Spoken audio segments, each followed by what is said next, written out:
Hello and welcome to Stella Maris Church Faith Sharing and Testimony Corner. And we are very soon going to be launching our new generation teens and young adults. Matter of fact, I think we've already been sharing with you various interviews in this live.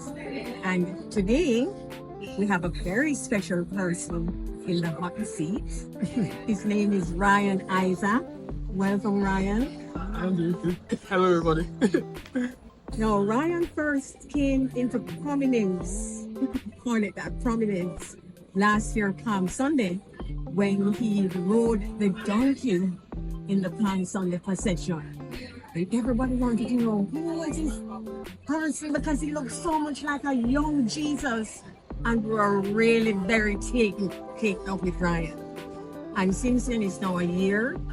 And since then, I personally in the church have seen Ryan grow. But I want to hear it directly from the horse's mouth. So Ryan, you tell us when it all started. When did your faith journey start? I think you mean the donkey, but yeah, let's go. Did it start before you rode the donkey? Oh, you did start before I rode the donkey. So, Can pinpoint an exact time? well, it's been like a gradual, continuous process. So, as I was telling you before, I started my, education at Stella Maris Prep, which, is the school over there. And then at Stella Maris, they introduced me to masses every Thursday. So then it started there, where I started to have a relationship with Christ, because my parents carried me to church, but it wasn't on a certain level where I think I would be able to. Was it Stella Maris Church that you came at that time? No, not Stella Maris Church. It was a non-denominational church. Okay. When I came to Stella Maris Prep, and I was introduced to the masses there, and then I passed to Campion College, and that's also a Catholic church. Yeah, Catholic school, yeah. And then from there, my faith grew, because some of my friends, or quite a good proportion of them, are actual Catholics. Yes. And so, through that exposure at Campion and through the exposure at Stella Maris Prep, I was, it was like a continuous process, like a gradual process. But, I was a very shy child, so I didn't really want to put myself out there, coming to church, or, really project that way. And like as I said, on the Sonia, on the choir, my godmother. Right, yeah. So before I moved, she was my neighbor. And she has known me since I was in my mother's stomach.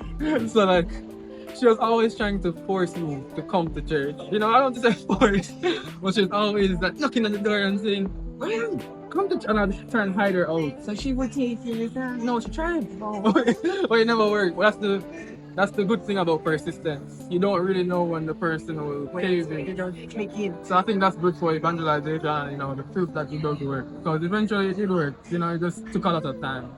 But So before you rode the donkey, you started the program Oh, to no. become a Roman Catholic? oh yes, I did.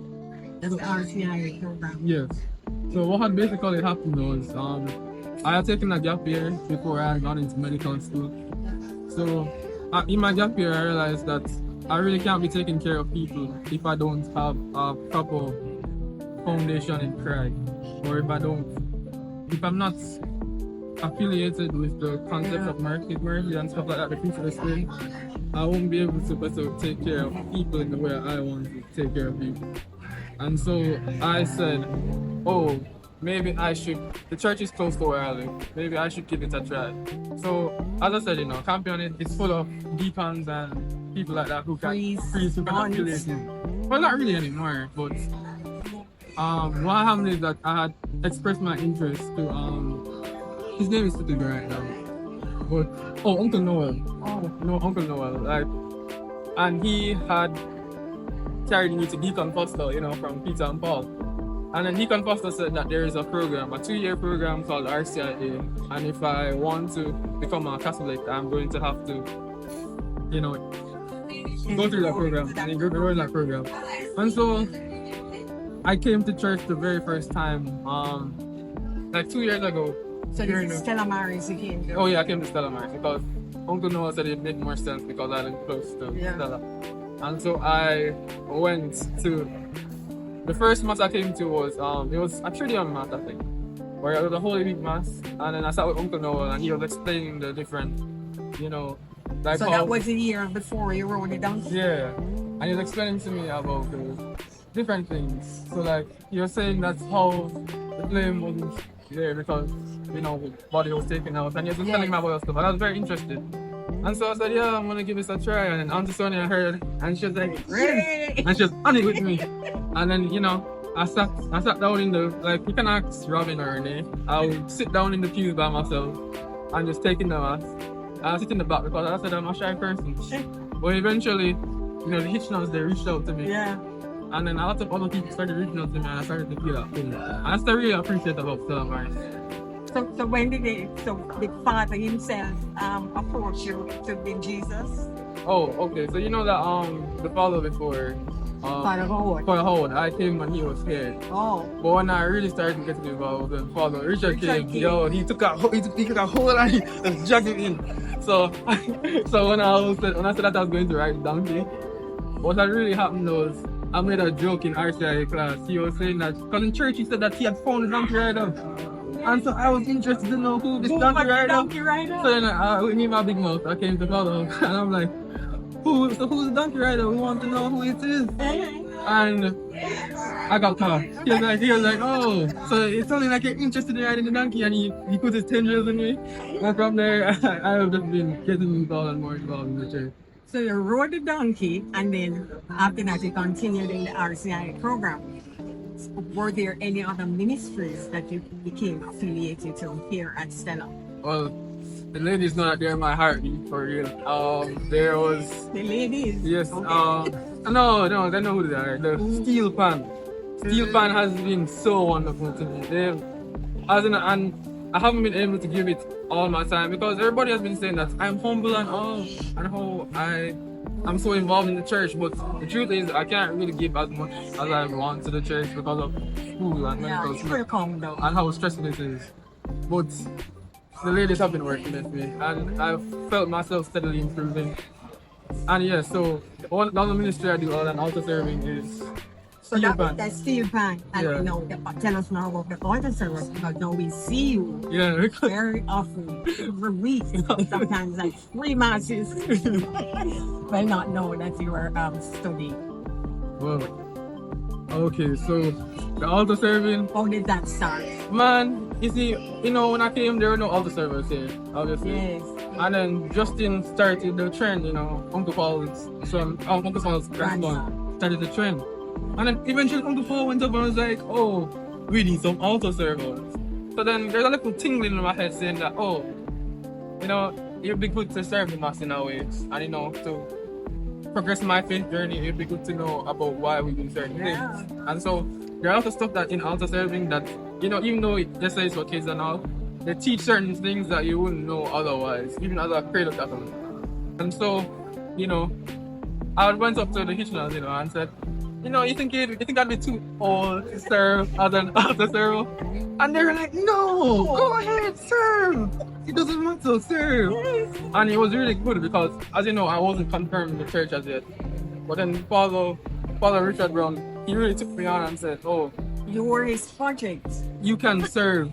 And so it started then, and then from then on, you know, I've been getting more and more responsibility. I know. And because you're older than the little one, so you're like their mentor as well. You know, okay, I guess yes, sure. And you know, it's a wonderful to kind of guide them and tell them what to do because compared to how they were at the start, they've really come along into their own, and you know, they're still young, and so I'm kind of looking forward to see them go into their own because there will come a day where I just won't have to tell them to do anything anymore. I'll just be sitting up there and they'll just be doing their own thing. So last Easter now, you were received into the church. So talk to me about that. I mean, how did you feel, you know, the culmination of those, how many years? The program is 2 years. The program is 2 years of this. Honestly, you religiously, faithfully went to it, right? Yes, I do. Yeah. Man, but you know, with exams, I kind of fell off, like, with the exam and stuff. But yeah, I've been faithfully going to the program. And, you know, it's kind of like a lecture in a way. Like, you know, they might be thinking that we're just talking and talking and trying to indoctrinate people, but it's not really that. They give you a chance to speak about stuff you're confused about, and then they talk about it. Yeah, questions you have about the church, and then after they do that, they share it with you and they tell you why we do anything. And they try to pray about it. And I mean, that does sound like as if that wall of a loop. Yeah. But you know, you need to have a certain level of faith to get into the church, and I do believe that it's a great. So yeah, how did you feel? So where do you think you are now? You know, people say that earlier today, Deacon Mark said that, you know, love, and you know, you can feel other people's belief in you. I can feel a lot of people's belief in me in this church. I believe in you. I know you do. I definitely know you do. And that's what really propels me along. That's and Calvin as well. That's what really propels me along, because I don't think without as much belief, I wouldn't have that much belief in myself to continue. Because compared to what people are seeing, they don't know what's going on in my head.